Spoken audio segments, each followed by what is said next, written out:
para todos. Bienvenidos nuevamente a este espacio de diálogo sobre ciencias de la educación, en este caso sobre las bases científicas en la investigación educativa. Mi nombre es José Gregorio Hernández Castaño y en este podcast voy a hablar sobre un aspecto fundamental dentro del proceso de investigación educativa, y es la relación que existe entre el marco teórico y las hipótesis, o lo que nosotros llamamos supuestos teóricos. Para desarrollar este tema me apoyaré principalmente en los capítulos 4 y 6 del libro Metodología de la Investigación, lo que son las rutas cuantitativa, cualitativa y mixta de Roberto Hernández Sampieri y Cristian Paulina Mendoza, publicado en el año 2018. La pregunta que orientará esta reflexión es muy sencilla: ¿por qué el marco teórico y las hipótesis no deben entenderse como elementos aislados dentro de una investigación? Para comenzar, debemos entender qué es el marco teórico. Hernández Sampieri y Mendoza plantean que el marco teórico implica dos cuestiones al mismo tiempo. Es una etapa del proceso de investigación y también es un producto.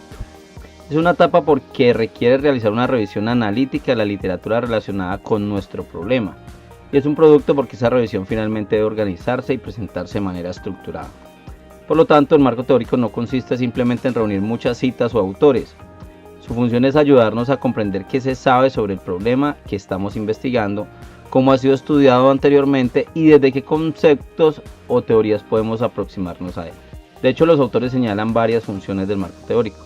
Entre ellas está afinar el planteamiento del problema, orientar la investigación, evitar errores cometidos en estudios anteriores, ampliar el horizonte del estudio, justificar la investigación y proporcionar un marco de referencia para interpretar los resultados. Hay una función que resulta especialmente importante para el tema de este podcast. El marco teórico puede conducirnos al establecimiento de hipótesis o afirmaciones que posteriormente serán sometidas a prueba. Bueno, ¿y qué son las hipótesis? En la ruta cuantitativa, los autores definen las hipótesis como explicaciones tentativas del fenómeno o problema investigado, formuladas como proposiciones o afirmaciones. Son respuestas provisionales a las preguntas de investigación y funcionan como guías del estudio. Es importante aclarar que una hipótesis no es una verdad que el investigador ya conoce, precisamente es una explicación tentativa que debe confrontarse con los datos. Por ejemplo, pensemos en una investigación educativa que quiera estudiar la relación entre el uso de estrategias de enseñanza basadas en cuestiones sociocientíficas, que es el tema de mi interés para el doctorado, y el desarrollo del pensamiento crítico de los estudiantes. Y una posible pregunta sería: ¿existe una relación entre el uso de estrategias didácticas basadas en cuestiones sociocientíficas y el nivel de pensamiento crítico de los estudiantes? A partir de la revisión de la literatura y de los antecedentes podríamos formular una hipótesis como: los estudiantes que participan en estrategias didácticas basadas en cuestiones sociocientíficas presentan mayores niveles de pensamiento crítico que aquellos que no participan en dichas estrategias. Aquí podemos observar claramente la relación. La teoría y la literatura proporcionan los fundamentos para formular una posible respuesta al problema, y esa respuesta se expresa como una hipótesis que después puede ser estudiada empíricamente.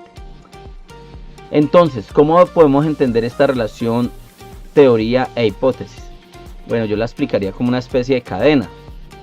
Siempre está relacionada: problema, investigación, revisión de la literatura, marco teórico, hipótesis y comprobación empírica finalmente. El marco teórico nos permite conocer qué se ha encontrado anteriormente y cuáles son los conceptos y relaciones relevantes. A partir de ese conocimiento podemos construir hipótesis pertinentes. Los autores señalan que las hipótesis pueden surgir del análisis de la literatura, de las generalizaciones empíricas y de los estudios o antecedentes revisados.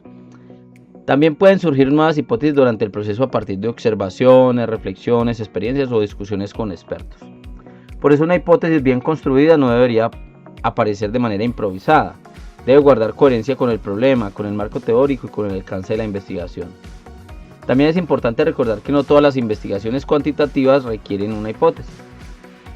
Según Hernández, Sampieri y Mendoza, estas se formulan principalmente en estudios correlacionales o explicativos, y en algunos estudios descriptivos cuando se pretende realizar un pronóstico. Además, las hipótesis relacionan variables. Por eso, cuando se formula una hipótesis es necesario definir conceptualmente y operacionalmente esas variables para que puedan ser observadas o medidas de manera adecuada. Por ejemplo, retomando entonces lo que son las cuestiones sociocientíficas, supongamos que nuestro marco teórico muestra que la argumentación científica, el análisis de evidencia y la discusión de problemas controversiales pueden favorecer procesos de pensamiento crítico. Nuestro problema podría centrarse en determinar si una estrategia pedagógica basada en cuestiones sociocientíficas favorece el pensamiento crítico de estudiantes de educación secundaria. En ese caso, la teoría nos permite identificar conceptos como cuestiones sociocientíficas, argumentación y pensamiento crítico.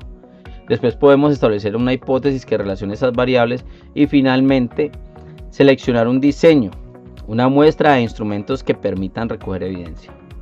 Esto demuestra que el marco teórico no está al principio de la investigación solamente para cumplir un requisito académico. Él está conectado con las decisiones que se toman posteriormente. Bueno, después de revisar estos capítulos, considero que uno de los principales aprendizajes es que investigar no significa simplemente escoger un tema y comenzar a buscar información. Por lo tanto, una investigación necesita coherencia, de principio a fin. Y el problema plantea lo que queremos conocer. El marco teórico nos permite comprender qué se sabe sobre ese problema y, cuando corresponde, las hipótesis expresan respuestas provisionales que podemos contrastar con la realidad. Bueno, también comprendí que una hipótesis que finalmente no recibe apoyo a los datos no significa que la investigación haya fracasado. Los autores explican que incluso cuando los resultados no respaldan una hipótesis, se genera conocimiento, siempre que el proceso investigativo se haya desarrollado rigurosamente. Bueno, por eso considero que el verdadero valor de la relación entre teoría e hipótesis está en que nos permite pasar de una idea inicial a una investigación organizada, fundamentada y capaz de producir conocimiento. Espero que tengan una bella semana y muchas gracias por escuchar.